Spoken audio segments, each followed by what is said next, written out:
예, 반갑습니다.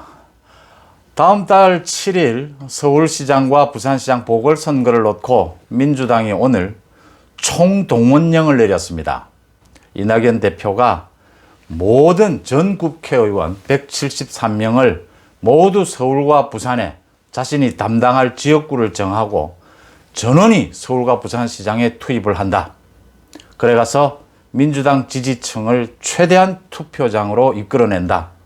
이 전략을 세웠습니다. 오늘 오전에 발표가 된 그 여론조사 결과 서울시장은 야권 단일 후보가 누가 되든지 간에 15, 6%, 부산은 20%가 넘는 이제 차이가 난다.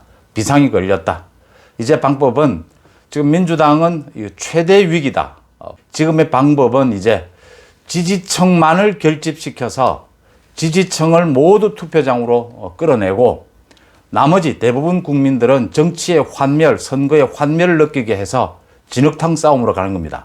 그래서 환멸이 느껴져서 투표장으로 나오지 못하는 전략, 이 전략으로 급기야 이제 오늘 총동원령을 내렸습니다.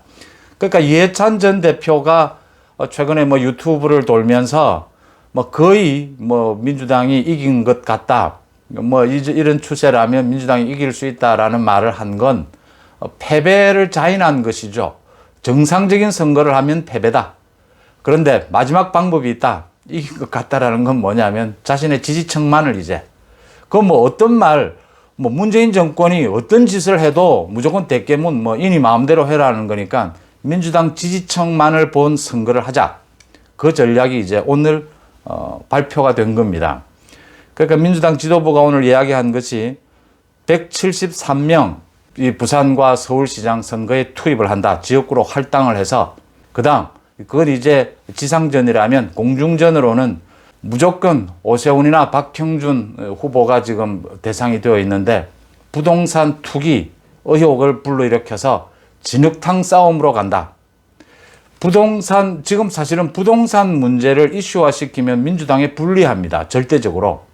그럼에도 불구하고 부동산 투기 부분은 피해갈 수가 없다라고 판단을 하고 정면으로 아예 얘기가 되든 되지 않든 무조건 의혹을 불러일으켜서 부동산 투기 부분 의혹으로 진흙탕 싸움으로 몰고 가면서 이제 자신의 민주당 지지층이 아닌 국민들은 투표장으로 나오지 않도록 적게 나오도록 한다. 이런 전략 드러낸 겁니다.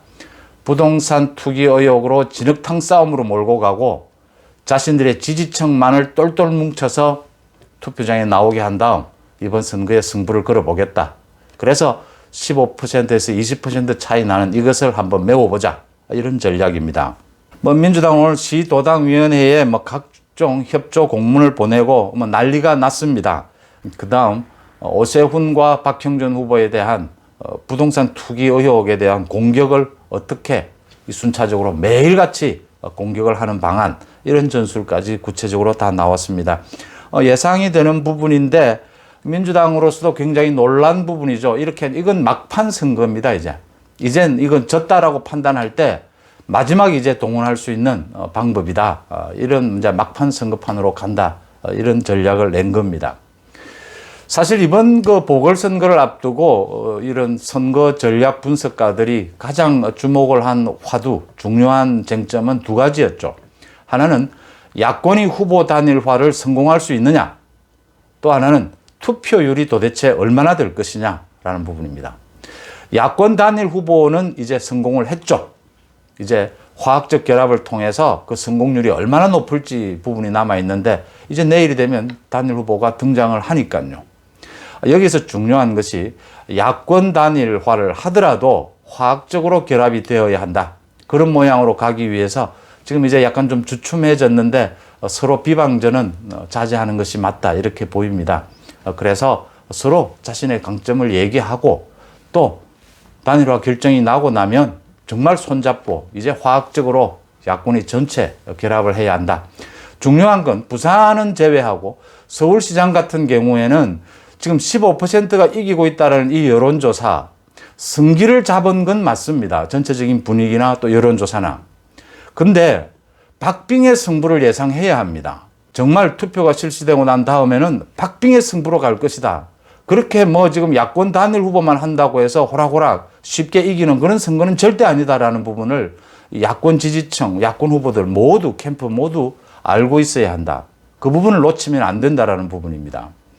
야권 단일화는 됐으니까 그럼 투표율이 문제입니다. 이 지금 투표율이 문제가 되는 것이 지금 사전 투표를 이제 활성화되면서 투표율이 조금씩 많이 올라가고 있는 추세입니다. 지금 일반적인 투표, 지방선거, 총선거를 하게 되면 60% 가까이 투표율이 나옵니다. 근데 문제는 보궐선거는 투표율이 40% 초반입니다. 40% 안팎입니다. 아직도. 지금 전문가들의 전망은 서울 같은 경우에는 지금 뭐 조직이라고 했을 때, 당 조직이라고 했을 때 민주당이 야당을 압도적으로 민주당이 강합니다. 조직에서. 뭐 지역별 분포도 그렇고요. 출신의 분포도 그렇고 지금 뭐 서울 지역 같은 경우에는 구청장도 한 곳을 빼고는 전부 민주당이 장악하고 있고 국회의원도 대부분 민주당입니다. 이런 서울에서 지금 15%를 앞서고 있다. 전문가들은 이렇게 봅니다. 40한 2, 3% 투표율이 43% 정도가 나온다면 조직이 강한 민주당이 이길 것이다. 그러나 최근 지금 보궐선거 투표율도 계속 올라가고 있는 추세거든요. 그래서 만약에 50% 절반 가까이 투표율이 나온다면은 이건 바람 선거다. 조직이 좌우하는 선거가 아니다. 이 부분입니다. 그러니까 지금 보궐선거에서 보여주고 있는 40% 정도의 안팎의 투표율이라면은 민주당, 조직이 강한 민주당이 유리하다. 서울 같은 경우에. 50% 문재인 정권 교체, 반문재인 연대가 되어서 투표율이 바람이 불면서 50%가 된다면 이제 조직이 영향을 미치지 못하는 야권 후보에게 유리할 것이다. 이렇게 봅니다. 지금 그 중간이 45% 정도가 되는 셈인데요. 과거 지금은 보궐선거 투표율이 꽤 많이 올라오고 했는데 과거 10년 전만 해도 보궐선거 투표율이 30%에 불과할 때도 있었습니다. 이런 경우에 여론조사, 지지율 조사에서 15%가 뒤집어지는 경우도 많았습니다. 그러니까 그 투표율에 따라서 그 여론조사는 뭐 거의 휴지 조각이 되어버리는 그런 상황이 많이 생겼습니다. 부산에서도 그랬고 여러 군데에서 그랬습니다. 보궐선거 때. 이제 다음 달 2일, 3일, 금요일과 토요일 사전투표가 있고 이 금요일, 토요일입니다. 요즘은 사전투표율도 30%를 육박하고 있습니다. 이번에는 30%를 넘지 않을까 이런 예상까지 나오고 있습니다. 왜냐하면 휴일이고 본 투표가 열리는 4월 7일은 공휴일이 아닙니다. 그래서 2, 3일, 2일과 3일, 금요일, 토요일에 투표를 많이 하지 않겠느냐. 특히 젊은 층을 중심으로 많이 할 것이기 때문에 지금 2일과 3일이면 이제 불과 10일밖에 남지 않았습니다. 본 투표율도 15일밖에 남지 않았거든요. 그래서 이번에는 그 사전 투표가 상당히 승패를 좌우하는 그 투표율도 높을 것이고 중요한 포인트가 될 거다. 이런 예상도 나오고 있습니다. 그다음 또 민주당의 전략 하나가 소위 이 흑색 선전, 부동산 투기 의혹에 대해서 뭐 믿거나 말거나 흑색 선전을 불러일으켜서 흠집 내기를 해도 지금 후보들에게 미치는 영향은 미미합니다. 부산과 서울에. 그래도 이렇게 흠집 내기에 매달리는 것, 네거티브에 매달리고 있는 이유는 진흙탕 싸움으로 가져가서 투표율을 떨어뜨리려는 전략입니다. 투표율을 낮추고 사람들에게 정치, 선거에 환멸을 느끼도록 만들자. 지금 어차피 부동산 투기 부분은 터진 건 감당이 안 된다라는 겁니다. 대통령 문재인은 오늘 아침에도 뭐 국민에게 뭐 사과한다, 뭐 민망하게 됐다라고 하면서도 또 이 부동산 투기 부분은 뭐 전 정권, 전 정권 오랫동안 쌓여온 적폐다 이런 식의 얘기를 했습니다. 그래서 뭐 여기서 정말 적폐를 청산한다는 생각으로 이 투기를 이제 여기서 근절시키는 방안을 찾아야 된다 이런 식으로 책임을 회피합니다. 이렇게 뭐 너나 없이 같이 진흙탕 싸움으로 가자라는 걸 지금 뭐 청와대도 공공연히 얘기하고 있는 수준입니다.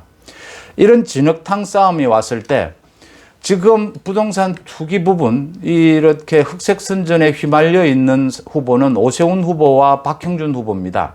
오세훈 후보는 그 처가 땅, 박형준 후보는 그 처에 그 부산 해운대의 LCT 아파트 부분인데 요즘은 문자나 톡으로 뭐 많은 뭐 정보들이 오고 가니까 저한테도 수십 번 와 있습니다. 그 뭐 박형준이나 뭐 오세훈 후보 측에서 그 해명을 하는 것들이 와 있는데, 저 같은 경우에는 그 내용을 거의 다 들여봐서 이제 뭐 알 수가 있습니다. 내용을.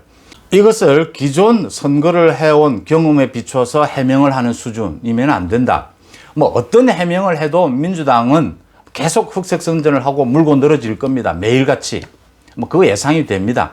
그럼에도 불구하고 좀 더 소상하고 명료하게 해명을 해야 되는 이유는 지금 부동산 투기에 있어서 우리 국민들이 이렇게 분노하는, 사실은 전례 없이 지금 엄청난 분노를 하고 있는 상황이다. 그래서 야당 후보가 민주당이 비록 흑색 선전과 지금 막 진흙탕 싸움으로 하고 있는 게 눈에 보인다 하더라도 국민을 향해서는 명료하게 해명해야 된다. 자꾸 지금 말이 엇갈리고 뭐 오세훈 박형준 후보가 조금 그런 부분이 있었어요. 처음에 뭐 간략하게, 너무 얼토당토 안 하니까 간략하게 해명한다, 또는 뭐 가족 간의 문제여서 이렇게 가족 간의 프라이버시를 보호한다, 이런 측면에서 해명이 조금 이 스텝이 맞지 않는 엇갈린 경우가 있었어요. 물론 내일 야권 단일 후보가 결정이 되고 나면 이제 전 야권이 나서서, 지금 뭐 국민의힘, 국민의당 모두 나서서 문재인 정권이 지금 저지르고 있는, 드러나고 있는 뭐 청와대, 뭐 장차관, 지금 누구랄 것도 없습니다. 그 엄청난 땅 투기에 대해서 집중 공격을 퍼부어야 합니다. 그 다음에 민주당이 진흙탕 싸움을 하자고 물고 늘어지는 뭐 각종 의혹에 대해서는 명료하고 친절하게, 정말 겸손한 자세로 친절하게 해명해야 합니다. 저쪽에서 진흙탕 싸움을 걸어온다고 해서 야당에서도 진흙탕 싸움을 하면 똑같은 사람이 됩니다. 민주당보다는 한 차원 높은 수준에서 겸손하고 친절하게 해명하는 자세가 필요하다. 저는 그렇게 봅니다. 고맙습니다.